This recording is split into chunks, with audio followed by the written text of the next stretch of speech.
Hi guys, and welcome back on the channel. As you can see, I have changed a little bit the setup. I'm going to film myself a little bit more, and so you're going to see me more in the next videos. So today I want to talk about the next generation of consoles, and obviously the PlayStation 5 and the Series X. And I want to discuss a little bit about the specifications that as have been revealed a while ago for the Series X and quite recently for the PlayStation 5. So let's discuss this based on this article from Polygon, and they have put the specs side by side. And well, I think it's interesting to note that they obviously are going for the same architecture. The Zen 2 for the CPU and the RDNA 2 for the GPU. I don't want to go into too many details because obviously there is so much that I don't understand. I can read those specs on paper, but obviously I can't comment too much on that neither. So obviously on paper the Series X seems to have the upper end. So we shall see in the future what how it materializes in the games. What we can see is that Sony has worked on developing a custom SSD system because they are well in advance compared to what currently exists in the PC sphere. So even if you are a PC gamer at the moment, it's almost impossible to get those speeds. So obviously when the consoles will release, probably you will have some components that are equivalent on the PC side. So but it shows that Sony has done quite a lot of research and development. So we need to note that. There will be external drive support, USB 3.2 for the Series X, no confirmation, but I assume it will be 3.2 as well for the PlayStation 5, I hope. I hope I will be able to transfer my old library of PlayStation 4 games and connect it directly to the PS5 with my USB hard drive. What can we add? Obviously, both consoles will support HDMI 2.1.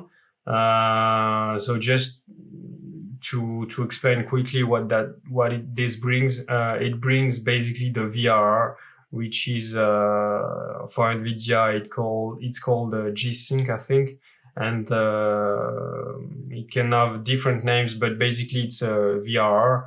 So your monitor or your TV adapts to the frequency that your consoles can deliver. So as long as it's between 48 and 120 Hertz, yeah, I think that's the range for VR. Series X seems to be going for the Dolby Atmos, some existing technologies. So obviously they will have to pay some licenses for that. Dolby Atmos is good. And Sony, as Mark Cerny explained, they have gone for a new solution that they have developed in-house, which is a sort of a spatialization of the sound. Basically, you're supposed to be able to feel more the sound coming from different directions. So they have explained that we will have to use a headset first. And well, obviously this technology is not finished. They are still working on that. And I assume it won't be finished by the time the PlayStation 5 releases. So I guess it will be something they will be working on during the PlayStation 5 life cycle. So we'll see if it's really a game changer. I don't want to be the pessimistic guy. I want to be optimistic, but I want to show. I want to see facts. I want to see games use that. So we shall see about that. But basically, what's got me excited is the use of SSDs for next gen. So Series X will have it. PlayStation 5 will have one as well, a faster one, but that's really exciting. If you are a PC user and when the SSDs have appeared first on PC, you understand the how it was a game changer for us. Windows booted in like instantly versus what it used to perform like on classic hard drive. So it's really exciting on that. Ray tracing is also something that I want to see executed on consoles. What else? I also wanted to discuss the controller, the PlayStation 5 controller, which I think has got some pretty interesting features, at least on paper. Let me first make it clear, I'm not a super fan of the PlayStation 5 or of the PlayStation controller anyway, because I'm not fan of this symmetric look on the PlayStation controllers. To each his own. I know some people like it, some people don't. Personally, I prefer to have my left stick on the same level as the action and the face buttons, because I think left stick is for controlling your character. It's a primary function, and face buttons are also another primary functions. So they should be, in my opinion, on the same level. Moving the camera is okay, it's important, but it's a secondary function, in my opinion. Yes, we use side buttons as well, but I think the face button and the left stick should be on the same level. That's why I personally prefer the Xbox One controller and the Switch Pro controller. That said, I have all consoles, no problem with that. I love the PlayStation's exclusives. I think they were crazy good in this generation. God of War, Spider-Man, etc. So I'm not, a fanboy. I love all brands, but it's just that in terms of ergonomics, I prefer the non-symmetrical look. But regarding the new PlayStation 5 controller, the Dualsense, I think it's interesting what they are bringing, the haptic feedback and the adaptive triggers. I'm not sure about the Series X controller, if it's bringing anything new. I'm not sure. They didn't talk too much about that. But what I really enjoyed in this generation was in Horizon Zero Dawn. When you use your bow, the way the controller manages vibrations is really good, I think, especially when you're using this bow.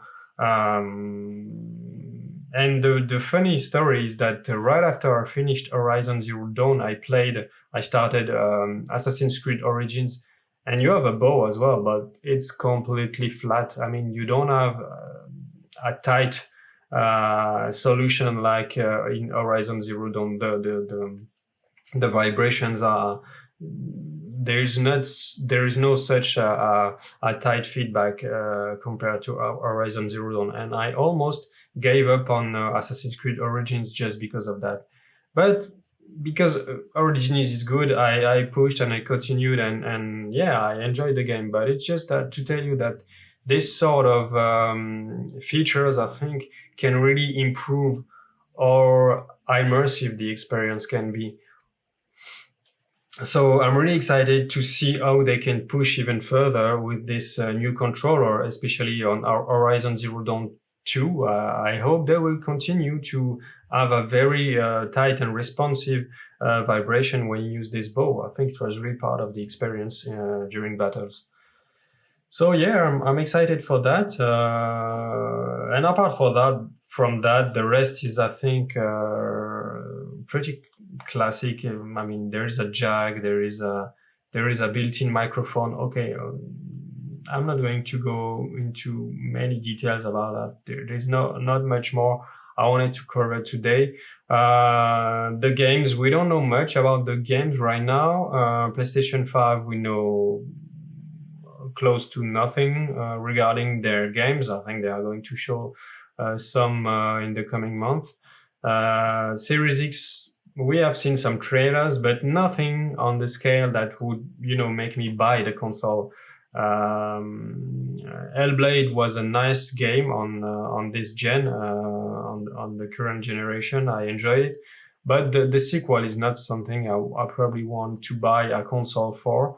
It remains to be seen. Maybe the gameplay make me change my mind, but what could make me buy a new console is probably a sequel to Horizon Zero Dawn, a sequel to God of War, that kind of things, a sequel to Gears. I really enjoyed Gears. I discovered this IP, this series with the Xbox One X. I played Gears 5 first, and then I played Gears 4, and then 1, 2, 3, and the spin-off, I think. I really enjoyed the series, so I hope they will. I'm pretty sure they will make a sequel now that they are seeing that it's successful. There is a sequel to Halo, but I will admit that I'm completely new to Halo. I've never played Halo. I've tried actually with my girlfriend to play the first game, which the first game on Xbox One X. I don't know why it makes us motion sick. I never have that usually. My girlfriend, can happen to her, but I don't usually have that. And the first game make me have motion sickness. So I don't know why. If it's because the frame rate is a bit jarring, I'm not sure. But I'm new to this series, so I don't really have this emotion to this connection to this series. But maybe with the next game, I will enjoy it on the next console. So, I wanted to talk about the backward compatibility. Obviously, personally, this generation, I had a lot of games on the PlayStation 4, so it can make the difference for me if I know I can play all my PlayStation 4 games on the PlayStation 5. It can make a difference because I could play maybe God of War just before the sequel comes on the PlayStation 5. I can replay it probably, and with the enhancements. And same with Horizon Zero Dawn. I have the Xbox One X, but I got it recently, and to be honest with you, I use Game Pass right now because I had a discount. The first 3 months for free, and then an additional month for $1, and then I could have 6 months for half the price. So I took it, but I'm not sure I will keep it. So consequently, I don't have many games on the Xbox brand right now. I have the Gears games, but that's about it. I think I purchased one game, so I don't have the same urgency to get the next Xbox console. Sorry, but we shall see. I mean, for me, what will make the difference is a big game. If there is a big wow, this is the game I want. This is the console I'm purchasing. This is what I did for the PlayStation 4. I purchased the PlayStation 4 Pro because of Horizon Zero Dawn. I saw that trailer and I was, wow, I need this console. So and the Xbox One X, I purchased it recently because there was a sale, but it was very late in the life cycle of the console. So I didn't purchase many games. So I think what these brands need is a big game to push their console. And once you have the console, obviously you are going to buy the games on it. So that's my thought on the next generation. I hope you will find that interesting, and I hope I will make more and more interesting videos in the future. So. Stay safe, stay home, and please, if you like this video, give it a like, share and subscribe. It will help this channel. Thank you. Bye bye.